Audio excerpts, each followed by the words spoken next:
السلام عليكم ورحمة الله وبركاته. ازيكم عاملين ايه؟ رب تكونوا بخير وبصحة وبسعادة وبهنا وبراحة بال دايما يا رب.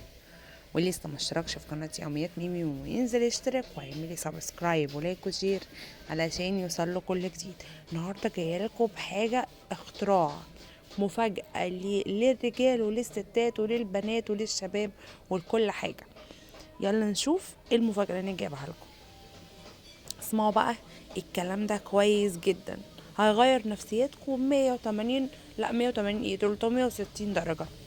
بصوا الزيت ده زيت اختراع بجد، زيت فازمول كشكالة، زيت هندي، هو زيت هندي هيغيركوا خالص. هتعالج الشعر الابيض للابد للابد، مش هتعالجيه شهر ولا اسبوع ولا الكلام ده، لا لا لا، ده على طول مش هيطلع لك الشعر الابيض ده تاني. ولا بقى صبغه، مش صبغه مؤقته ولا الكلام ده، ولا صبغه بالت ولا صبغه، الكلام ده كل ده بيطلع بعد شهر بتلاقي الشعر ابيض زي ما كان. كلنا، بص معظمنا في مش الشعر الابيض مش شرط، مش بالسن على فكره.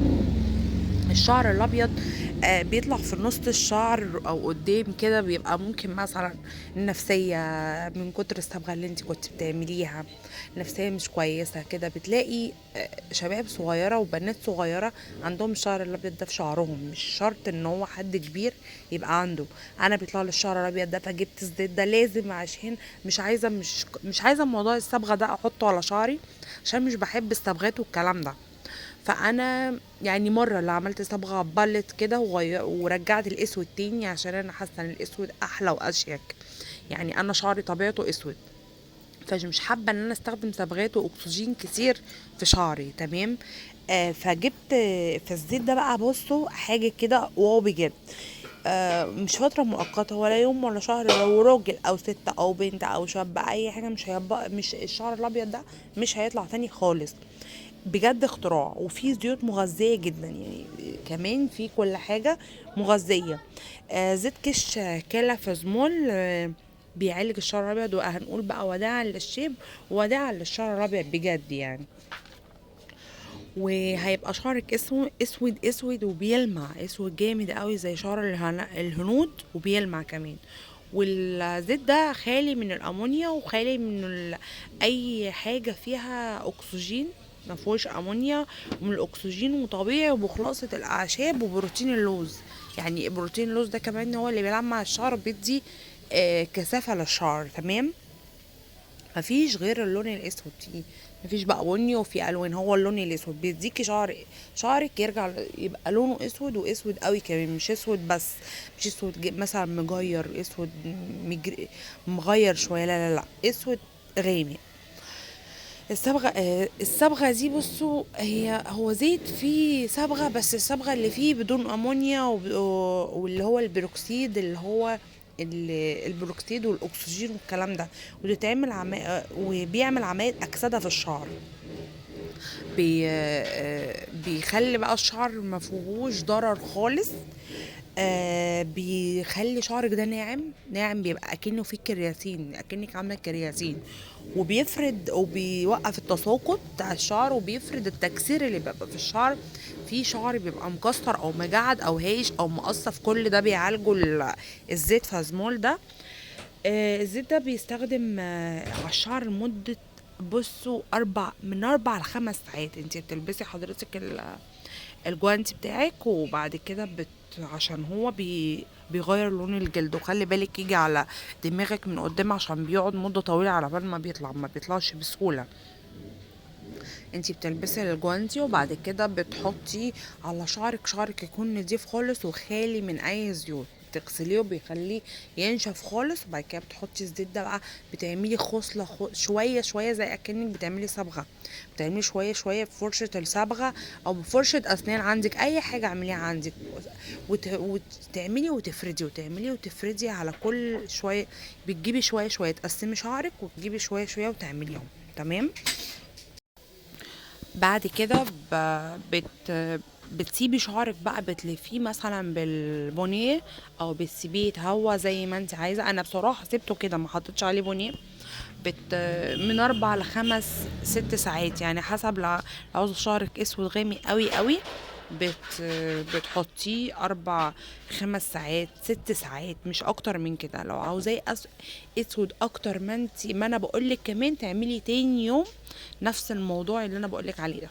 بعد ما بتسيبيه على شعرك بترخشي تشطفي شعرك او تغسليه بالشامبو المفضل ليكي. شامبو بقى يكون نوع كويس، اي نوع بقى انتي بتستخدميه.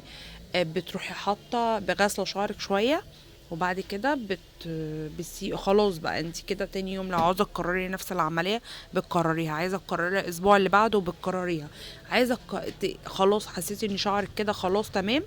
بس انا بفضل ان انت تعملي مره وتاني يوم تعملي تاني، علشان الشعر الابيض بقى يختفي خالص، فاهمني؟ زي ما قلت لكم بقى ان الزيت ده زيت فازمول كشكالة، ده بيعالج الشعر من التساقط، تمام. وبينعم الشعر جدا، بيخلي شعرك ده بجد حرير اكنك عامله كرياتين او بروتين. طبعا هو خالي من من الامونيا والاكسجين والحاجات المضره دي كلها، حاجات كلها طبيعيه. انا بجد شعري بقى رجع زي زمان، بقى شعري تحفه الحمد لله يعني. وطبعا بيعالج التساقط وبيفرد التكسير اللي في الشعر. على فكرة بينفع للصغيرين وللكبار، يعني لو عندك بنوتك صغيرة وكده ما فيهوش اي اضرار خالص، لاني ما فيهوش حاجة مضرة على الشعر، تمام.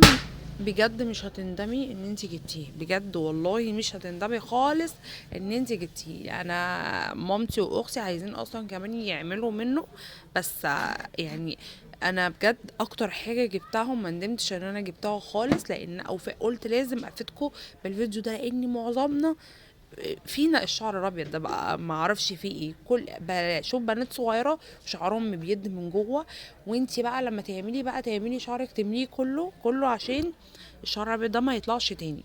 وبجد هتدعولي لما تجربوه، هتحسوا بالفرق خالص في تاني يوم هتلاقي شعرك اصلا باين ان هو حرير، فاهمين؟ اهم حاجه تلبسي جوانتي، ما تخلوش يجي على قورتك من قدام، عشان هيبقى مبقع ومش هيطلع بسهوله. وايديكي برضو هيبقى ماسك، يعني النقطه اللي حطيتها على ايدي دي هتقعد معايا كام يوم على بال ما تطلع اصلا. يا رب يكون الفيديو عجبكم. اي استفسار او اي حاجه ابعتولي في كومنت وانا هرد عليكم.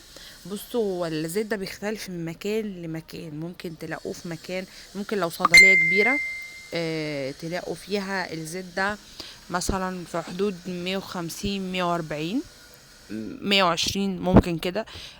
في اونلاين بيبيعوه 190 ل 200. مش هتلاقيه اغلى من 180 190، فاهماني؟ مش هتلاقوه اغلى من كده يعني. العبوة تكفي شعرك، لو شعرك قصير هتكفيه يعني ممكن اليومين، لو قللتي منها هتكفيه اليومين. هي العبوة 100 ملي، تمام. هتكفي شعرك. لو شعرك طويلة هتحتاجي 2، تمام، عشان بقى تخلص تشربيه بقى كله ويبقى اوكي تمام زي ما انت عايزة. يا رب يكون الفيديو عجبكم، ويا رب تستفيدوا من الفيديو. انا اي حاجة بقدمها لكم ببقى واثقة قوي قوي منها، علشان محدش بعد كده يقول لا ده ميمي قالت، ده ميمي عملت، ده غلط.